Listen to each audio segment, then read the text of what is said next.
What was the stupidest thing you genuinely believed and now find ridiculous? When I was a kid, I genuinely believed that if you swallowed a seed, a tree would grow inside your stomach. I was terrified every time I ate watermelon. An older boy told me on the bus that penises ooze green once a month for an hour and it's the boy version to a period. I believed that from 6 to 15 until I opened my mouth at my brand new school and said this. I really became the weirdo foreign kid that day. As a kid, my sister told me that we had an older brother that died. She said he died when playing bowling, and his fingers didn't come out the ball, and slid all the way down the alley, then he turned into a skittle. When I was a kid, my mom had a friend who had 2 toes stuck together. His third toes on his left foot looks like 2 separate toes, but were connected in the middle.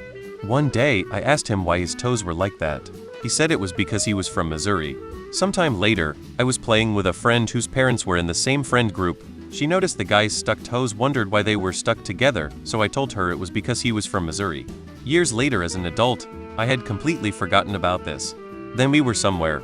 I don't remember where or what we were doing, and we started talking to this lady that was a friend of a family member or something. It somehow got brought up that she was from Missouri. Memories came rushing back, and I immediately looked down at her feet upon learning where she was from. She had on sandals, and I could clearly see that none of her toes were stuck together. That's when I learned that conjoined body parts were not a feature all Missourians suffer from. I really clung to the belief that, if I just did well in school and college, a job would basically just be handed to me after I got my degree.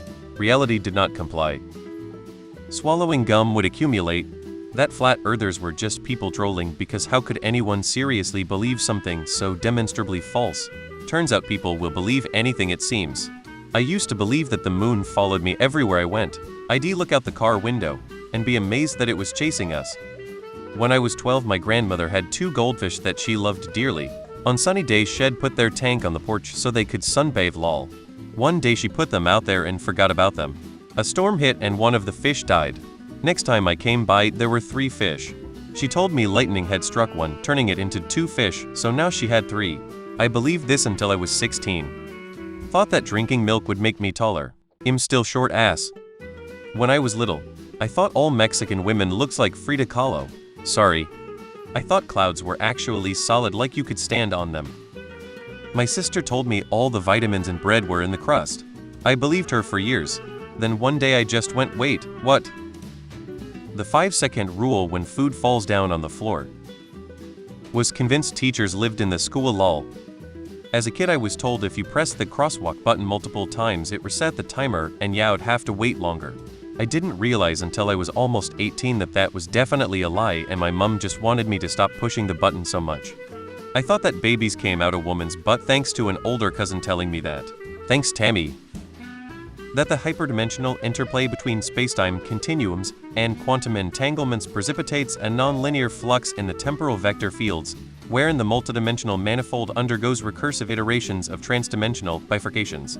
This ostensibly stochastic interstice between parallel chronotopes induces a hyperbolic reconfiguration of the ontological fabric, thereby engendering a superpositional synthesis of subatomic chronons within the 4th-dimensional tensor matrices. Consequently, the spatial-temporal disjunctions manifest as anisotropic perturbations in the quantum foam, revealing an intrinsic fractal symmetry inherent to the multiversal strata of existence. Enough said. When I was a kid in Sunday school, we used to sing "There's a Savior up above looking down in tender love." I always thought it was Sailor. I remember thinking, wow, and they have cool suits and hats. That I could grow up to be a Disney princess and marry Prince Charming. Thank goodness adulthood and reality hit me hard.